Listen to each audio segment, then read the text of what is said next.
આજે આપણે chapter number 10 વર્તુળ શરૂ કરીએ છીએ અને વર્તુળ વિશેનો અભ્યાસ આપણે ધોરણ 9 માં કરી ગયા છે. તમને ખબર છે વર્તુળ કોને કહેવાય? તો વર્તુળ એ સમતલના કોઈ નિશ્ચિત બિંદુથી અચળ ધન અંતરે આવેલા બિંદુઓના સમૂહને વર્તુળ કહે છે. અચળ બિંદુ છે એને વર્તુળનું કેન્દ્ર કહેવાય. અચળ ધન અંતર જે લઈએ છીએ એને વર્તુળની ત્રિજ્યા કહેવાય. ત્યાર પછી આવે છે જીવા. જીવા કોને કહેવાય? તો કે વર્તુળના કોઈ પણ બે ભિન્ન બિંદુને જોડતા રેખાખંડને વર્તુળની જીવા કહે છે. ત્રિજ્યાની વાત કરીએ તો ત્રિજ્યા રેખાખંડના એવા બે અંત્યબિંદુઓ જેમાં એક અંત્યબિંદુ વર્તુળનું કેન્દ્ર અને બીજું અંત્યબિંદુ વર્તુળ પરનું બિંદુ હોય તો તે રેખાખંડને વર્તુળની ત્રિજ્યા કહે છે. વ્યાસ કોને કહેવાય? તો કે વર્તુળની મોટા મોટી જીવા ને વ્યાસ કહે છે, અથવા વર્તુળના કેન્દ્રમાંથી પસાર થતી જીવાને વ્યાસ કહે છે. વ્યાસનું માપ ત્રિજ્યા કરતા બમણું હોય. વર્તુળની છેદિકા કોને કહેવાય? તો કે વર્તુળની જીવાને સમાવતી રેખા એ વર્તુળની છેદિકા કહે છે. તો સૌથી પહેલા આપણે જોઈએ કે વર્તુળ સમતલની અંદર વર્તુળ અને રેખા આપેલું હોય તો તેના વચ્ચે કયો સંબંધ હોઈ શકે આપણે ચકાસીએ. તો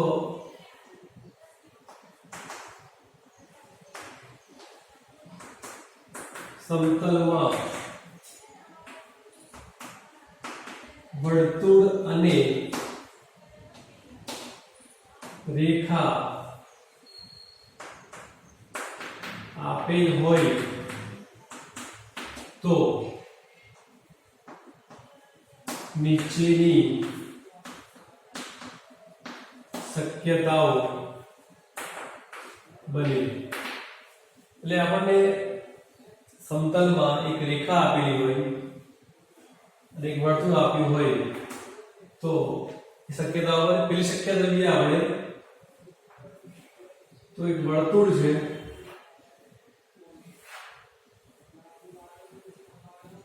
અને આ એક રેખા છે. ઓ કેન્દ્રિત વર્તુળ છે અને રેખા PQ છે. આ આકૃતિમાં રેખા અને વર્તુળનો કોઈ સામાન્ય બિંદુ નથી. તો લખીએ રેખા અને વર્તુળનું કોઈ સામાન્ય બિંદુ નથી. એટલે કે રેખા PQ એ વર્તુળને છેદતી નથી. તેથી રેખા PQ વર્તુળને છેદતી નથી. શક્યતા બી જોઈએ આપણે.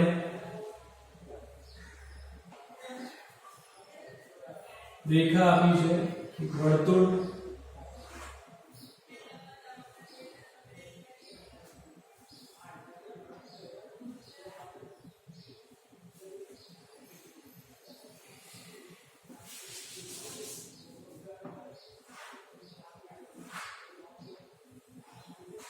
એક વર્તુળ છે ઓ કેન્દ્રિત અને એક રેખા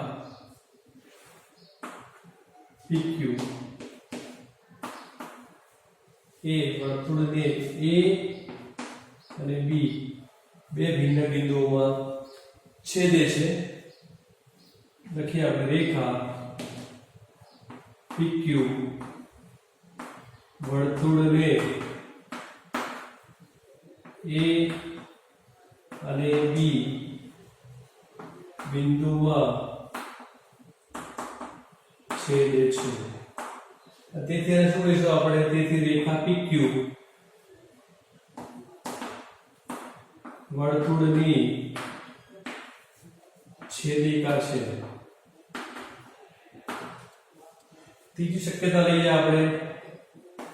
ત્રીજી શક્યતામાં વર્તુળ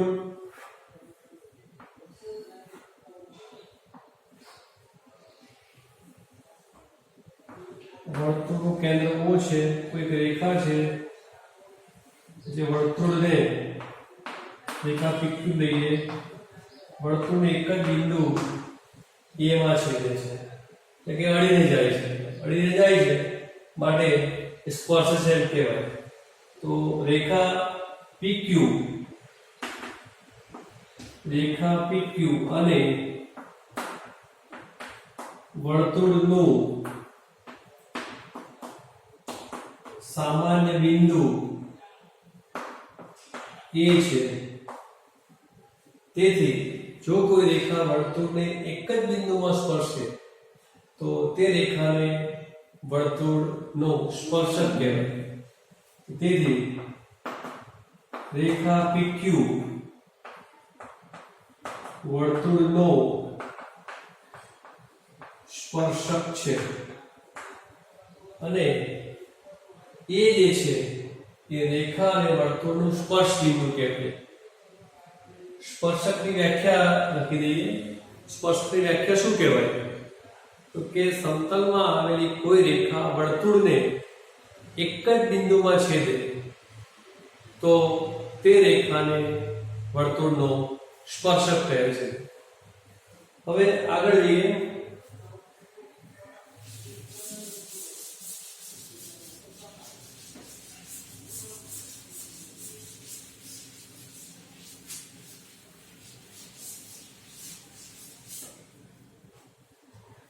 કે કોઈ રેખા વર્તુળને એક બિંદુમાં છેદે તો તે રેખાને વર્તુળ સ્પર્શક કહેવાય. વર્તુળ પર અસંખ્ય બિંદુઓ આવેલા હોય છે. આમ દરેક બિંદુમાંથી આપણે સ્પર્શક દોરીએ તો કહી શકાય કે વર્તુળને અસંખ્ય સ્પર્શકો હોય, એટલે કે અસંખ્ય સ્પર્શકો દોરી શકાય વર્તુળ પર. કારણ કે અસંખ્ય બિંદુઓ આપણે વ્યાખ્યા જોઈ ગયા છે કે વર્તુળના સમતલના કોઈ નિશ્ચિત બિંદુથી અચળ ધન અંતરે આવેલા બિંદુઓનો સમૂહ, એટલે બિંદુઓનો સમૂહ એ વર્તુળ છે. તો એ દરેક બિંદુમાંથી આપણે સ્પર્શક દોરી શકીએ. માટે વર્તુળને કેટલા સ્પર્શકો હોય છે? અસંખ્ય સ્પર્શકો હોય છે. હવે જોઈએ સ્વાધ્યાય 10.1. તેમાં આપણે પહેલો જ પ્રશ્ન છે કે ભાઈ વર્તુળને કેટલા સ્પર્શકો હોય? તો વર્તુળને એક જ સ્પર્શક હોય, અસંખ્ય સ્પર્શકો હોય, કારણ કે વર્તુળના દરેક બિંદુમાંથી આપણે સ્પર્શક મળે, એટલે વર્તુળને અસંખ્ય સ્પર્શકો હોય. બીજો પ્રશ્ન છે કે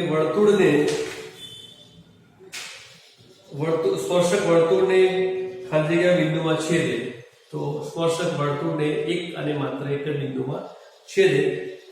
વર્તુળને બે બિંદુમાં છેદતી રેખાને શું કહેવાય? તો વર્તુળની છેદિકા કહેવાય. અને છેલ્લો પ્રશ્ન છે, વર્તુળની છેદિકાને સમાંતર હોય તેવા વધુ ખાલી જગ્યા સમાંતર સ્પર્શક હોય. વર્તુળ છે,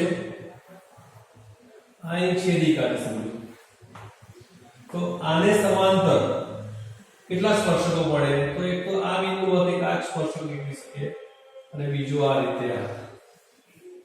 તો વર્તુળની છેદિકાને સમાંતર હોય તેવા વધુ કેટલા સ્પર્શક મળે? તો કે બે સ્પર્શકો મળે. અને છેલ્લી વ્યાખ્યા ખાલી છે, વર્તુળ અને સ્પર્શકના સ્પર્શ બિંદુને શું કહે છે? એ આપણને ખબર છે, સ્પર્શ બિંદુ કહેવાય. તો અહીંયા સ્વાધ્યાય 10.1 માં એક અને કરવામાં 3 જોઈએ. તો ત્રીજો છે 5 સેમી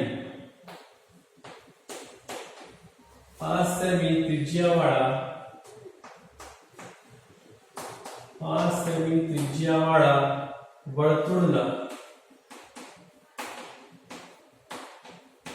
કોઈ બિંદુ P આગળ દોરે એક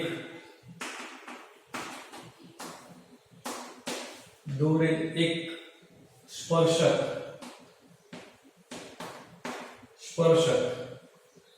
PQ કેન્દ્ર O માંથી પસાર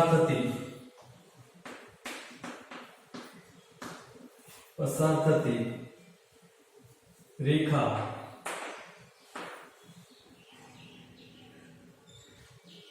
ને Q બિંદુએ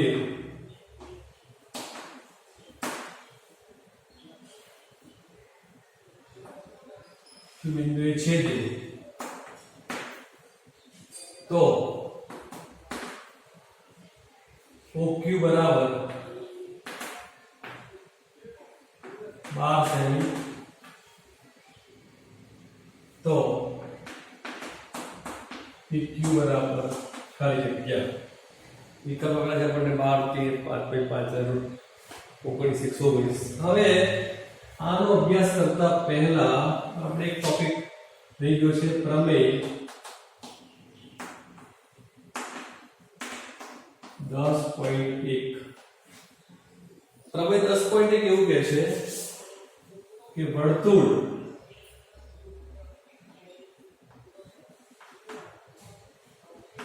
વર્તુળ અને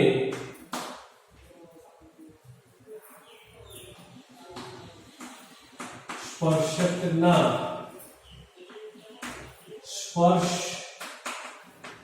બિંદુમાંથી વર્તુળ અને સ્પર્શકના સ્પર્શ બિંદુમાંથી દોરેલી ત્રિજ્યા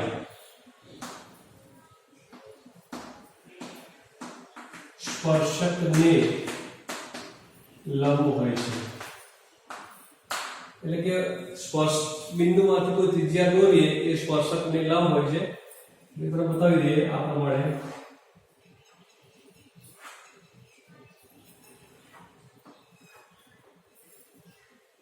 એક વર્તુળ છે O કેન્દ્રિત અને આ એક સ્પર્શક છે PQ. તો આ કેન્દ્ર A છે, આપણે ત્રિજ્યા દોરી આ રીતે. તો આ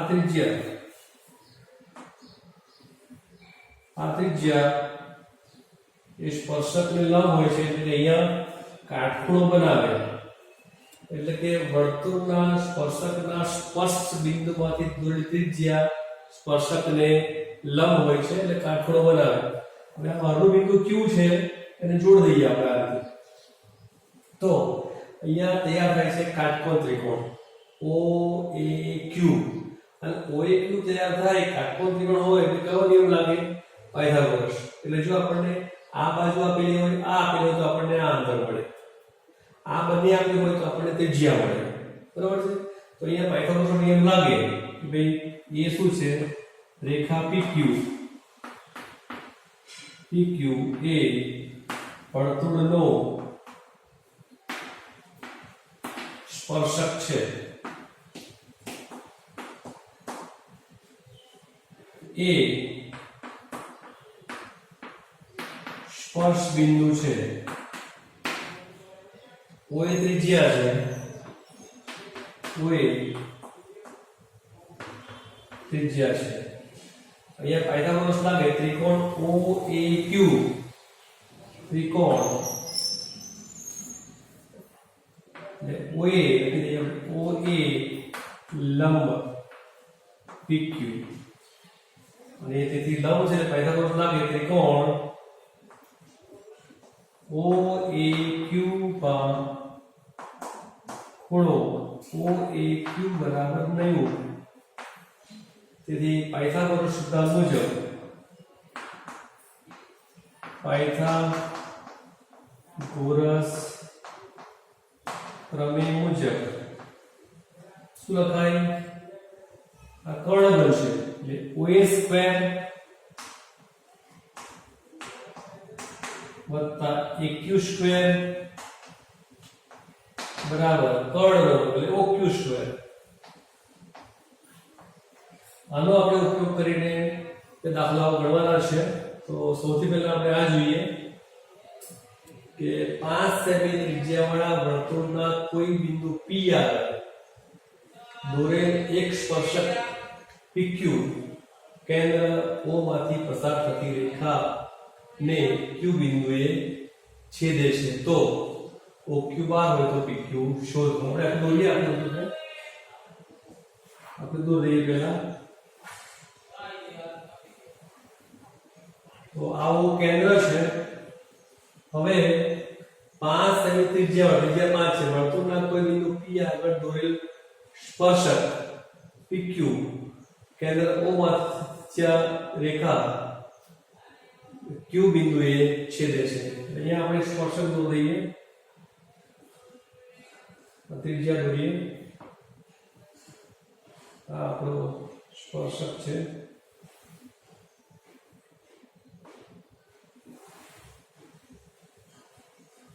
P આગળ દોરેલો એક સ્પર્શક એટલે P બિંદુ છે અહીંયા, અને કેન્દ્ર O માંથી પસાર થતી રેખા ને Q બિંદુએ છેદે છે. અહીંયા Q માં છેદે છે. આપણે આપ્યું છે OQ બાર છે.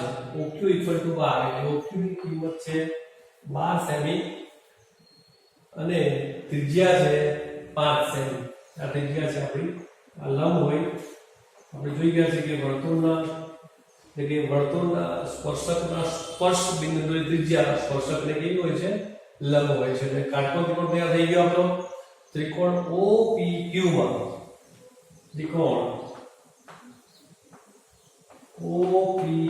માં ખૂણો OPQ બરાબર 90. તેથી પાયથાગોરસ પ્રમેય મુજબ શું લખાશે અહીંયા? OP સ્ક્વેર કર્ણનો લઈએ OQ સ્ક્વેર બરાબર OP સ્ક્વેર વત્તા PQ સ્ક્વેર. OQ બાર છે તો 12 નો વર્ગ OP 5 નો વર્ગ વત્તા PQ સ્ક્વેર. 12 નો વર્ગ 144 525 વત્તા PQ સ્ક્વેર. અને અહીંયા બાદ થઈ જશે તો 144 ઓછા 25 બરાબર PQ સ્ક્વેર. બાદ કરીએ 119 બરાબર PQ સ્ક્વેર. તેથી PQ બરાબર ઘણું આવી જશે સંખ્યા 119. આનું વર્ગમૂળ નીકળે નહીં. PQ ની કિંમત મળી ગઈ 119. તો PQ ની લંબાઈ 119. તો આ લખી દો. પછી આગળનો દાખલો કરીએ આપણે.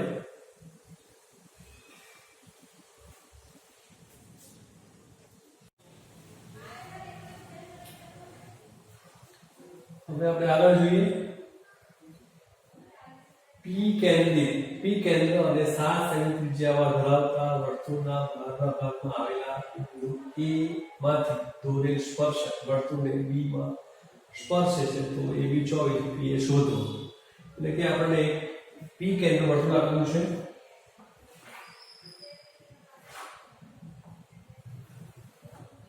અહીંયા આપણું P કેન્દ્ર છે.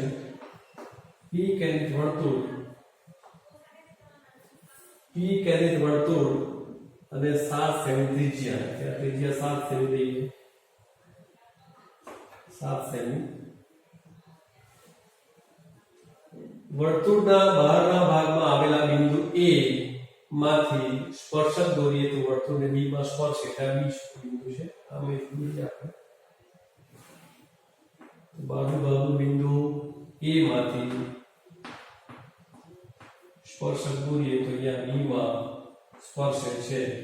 અને સ્પર્શ બિંદુમાં જે ત્રિજ્યા સ્પર્શકને કેવી હોય છે? લંબ હોય છે. એટલે કાટકોણ પણ તૈયાર થઈ ગયો. આપણે ત્રિજ્યા 7 છે. બીજું આપણને AB 24 છે. AB બરાબર 24. તો અહીંયા પાયથાગોરસ લાગશે. ત્રિકોણ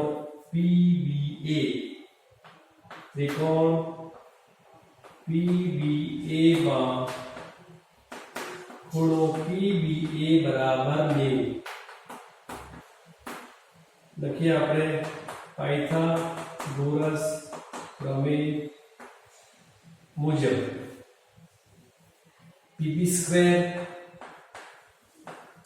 વત્તા એબી સ્ક્વેર બરાબર પીએ સ્ક્વેર. પીબી 7 નો વર્ગ, એબી 24 નો વર્ગ બરાબર પીએ સ્ક્વેર. 7 નો વર્ગ 49 અને 576 બરાબર પીએ સ્ક્વેર. તો જેનો પથાડો કરીએ તો 625 બરાબર પીએ સ્ક્વેર. તો આ કોનો વર્ગ છે? 25 નો વર્ગ છે, તેથી પીએ બરાબર 25. તો પીએ મળી ગયા 25. હવે લઈએ દાખલો બીજો. પી કેન્દ્રિત 33 સેમી ત્રિજ્યા ધરાવતા વર્તુળના બહિર્ભાગમાં હવે બિંદુ S માંથી વર્તુળને દોરે સ્પર્શ બિંદુ P છે. S થી 56, તો S થી P નું અંતર શોધવાનું છે. એ પણ આકૃતિ દોરીશું આપણે.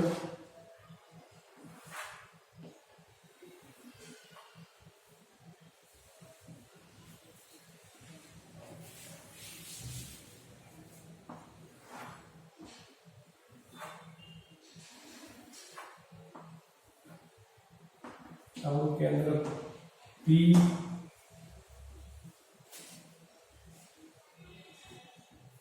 ત્રિજ્યા દોરીએ તો સ્પર્શ બિંદુમાંથી સ્પર્શક દોરીએ તો બહિર્ભાગ બિંદુ S છે, બાજુ બિંદુ આ S છે. વર્તુળને દોરે સ્પર્શકનું સ્પર્શ બિંદુ T છે, એ T આપણે આપેલું છે, તો આ T છે અને આને લંબ છે ત્રિજ્યા. આપણે માપ લખીએ ST 56 છે, આ 56 સેમી. બીજું છે ત્રિજ્યા 33, એટલે આ તમારું થયું 33. તો કાટકોણ ત્રિકોણ PTS લઈએ તો ત્રિકોણ PTS માં ખૂણો PTS બરાબર 90. અહીં લખીએ પાયથાગોરસ પ્રમેય મુજબ PT square plus ST square equal to PS square. કાટખૂણો બનાવતી બાજુના વર્ગનો સરવાળો 33 PT છે plus ST 56 whole square plus 2 PS square. 33 નો વર્ગ 33 ગુણ્યા 33 કરીશું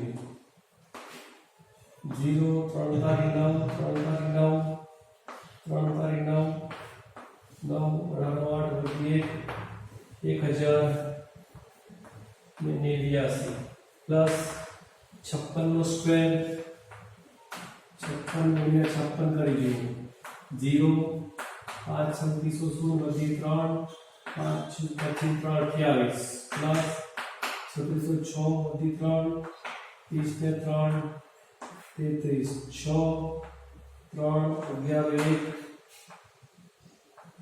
3 31 36 પ્લસ કરી લઈએ 15 5 વધી 1 12 2 વધી 1 2 4 42 31 36 बराबर PS स्क्वायर. तो प्लस करिए थया 42,4225 बराबर PS स्क्वायर. હવે આપણે ખબર છે કે 4225 કોનો વર્ગ છે? કોનો વર્ગ છે? 6 સીધા 42 5 5 25 એટલે 6 ને 5 65 નો વર્ગ થયો તો 65 ઇક્વલ ટુ PS. તેથી PS બરાબર 65 સેમી. તો આપણે PS મળી ગયું. તો S નું P થી અંતર તે લખી દઈએ S નું P થી અંતર 65 સેમી છે. તો આ રીતના દાખલાઓ આ સ્વાધ્યાયના બધા આવશે. પ્રેક્ટિસ ગ્રુપ પર તમે પ્રેક્ટિસ કરજો અને જો ન આવડે તો મને પૂછજો.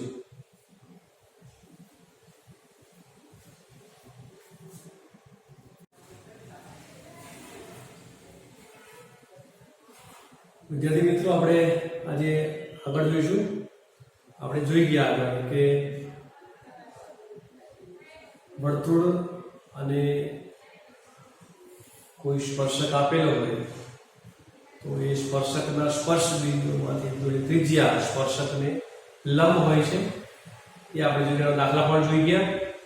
હવે વર્તુળ અને એના બહારના બિંદુ, અંદરના બિંદુ અને ઉપરના બિંદુ કેટલા સ્પર્શકો મળે છે. આપણે જોઈ ગયા સ્ટાર્ટિંગમાં કે વર્તુળના અંદરના બિંદુમાંથી વર્તુળને એક પણ સ્પર્શક મળતો નથી, કારણ કે અંદર હોય એટલે સ્પર્શક બની શકે નહીં. બીજું, વર્તુળ પરના કોઈ બિંદુમાંથી વર્તુળને કેટલા સ્પર્શક હોય એ આપણે જોઈ ગયા સ્પર્શકની વ્યાખ્યામાં કે વર્તુળ અને રેખા આપેલી હોય અને એ રેખા જો વર્તુળને કોઈ બિંદુમાં સ્પર્શ છેદે તો તે રેખાને વર્તુળનો સ્પર્શક કહેવાય. એટલે કે રેખા વર્તુળ પરના કોઈ બિંદુમાંથી વર્તુળને એક અને માત્ર એક સ્પર્શક મળે. વર્તુળની બહારના ભાગમાંથી બિંદુ હોય કોઈ તો કેટલા સ્પર્શક મળે બતાવું તમને. જુઓ, ઉદાહરણ તરીકે આ એક વર્તુળ છે, આ કેન્દ્ર O છે, બહારનું બિંદુ P લઈએ આપણે. તો P માંથી સ્પર્શક દોરીએ આ રીતે. એક સ્પર્શક છે અહીંયા, બીજો સ્પર્શક છે અહીંયા. કોઈ બિંદુ A અને બિંદુ B માં એ સ્પર્શે છે. આ ત્રિજ્યા દોરીએ તો આ લંબ થશે. ત્રિજ્યા લંબ. તો આપણે જોઈ શકીએ છીએ કે વર્તુળના બહારના બિંદુમાંથી વર્તુળ પર બે સ્પર્શકો દોરી શકાય છે. લખ્યું છે કે વર્તુળની બહારના બિંદુમાંથી વર્તુળને ખાલી બે સ્પર્શકો દોરી શકાય. બે સ્પર્શક દોરી શકાય.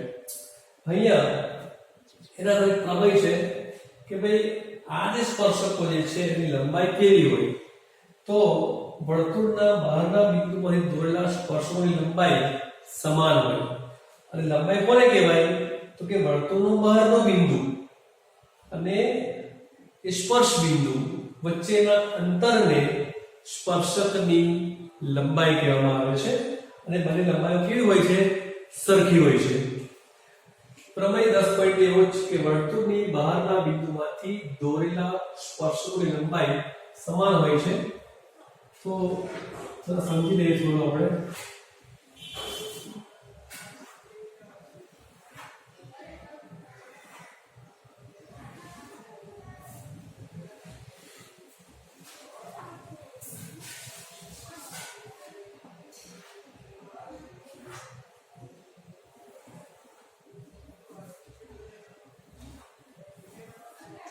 વર્તુળનું કેન્દ્ર O છે, બહારનું બિંદુ P છે, એક સ્પર્શક, બીજું સ્પર્શક દોરીએ.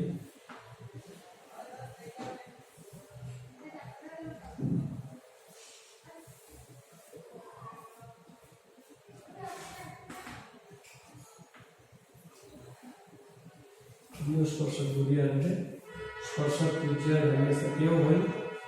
લંબ હોય. તો આપણે આપી દઈએ P છે તો Q અને બીજું આ સ્પર્શ બિંદુ R છે. આપણને ખબર છે કે સ્પર્શકોની સ્પર્શ લંબાઈ સમાન છે.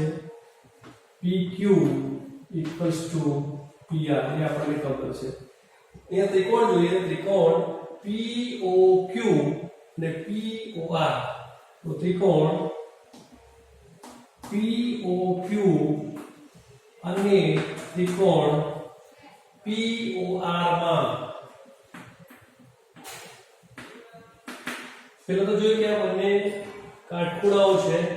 તો ખૂણો POQ = ખૂણો POR બરાબર 90 કાટખૂણા છે.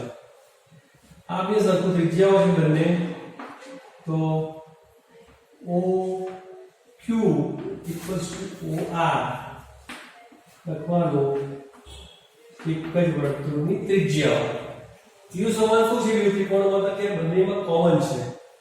OP = OP લખવાનું એક જ રેખાખંડ. હવે ત્રિકોણ POQ અને POR માં બાજુઓ સરખી, ખૂણા સરખા, તો એ કાટકોણનો ભાગ છે. તો નિયમ લાગે કાકબા. તો કાકબા શરત અનુસાર તો સરખું થઈ ગયું તો નિયમ લાગશે એકરૂપતાનો ત્રિકોણ POQ = એકરૂપ પૂર્ણ ત્રિકોણ POR. બે ત્રિકોણ સરખા થઈ ગયા. હવે ત્રિકોણો સરખા થાય એકરૂપતા શબ્દ તો ખૂણા પણ સરખા થાય. તો આ ખૂણો પર કેવા થવાના? સરખા. આ પણ કેવા થવાના? સરખા. તો ખૂણો POQ यहाँ पे एक PQO છે, અહીંયા કાટખૂણો ત્રિકોણ છે એટલે લખાશે PQO અને PRO. તો POQ એટલે આ ખૂણો અને આ ખૂણો સરખો થયો. POQ બરાબર ખૂણો POR. CT ધોરણ 9 ના આધારે. બીજું આ બંને ખૂણા પણ સરખા છે તો ખૂણો QPO બરાબર ખૂણો RPO. એનો અર્થ એવો થાય કે આ OP જે છે આ મોટા ખૂણા QOR ના બે ભાગ કરે છે.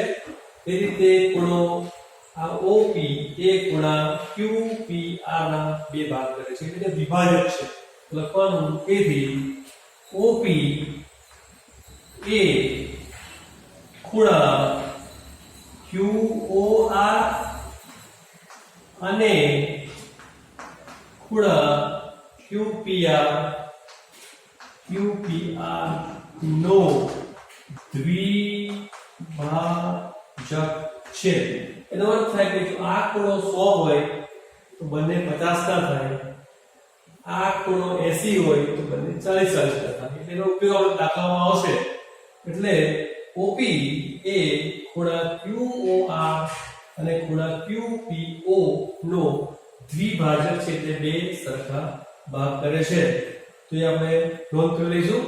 આનો ઉપયોગ મહત્તમ દાખલામાં આવવાનો છે, તો એ પણ આપણે તૈયાર કરીશું.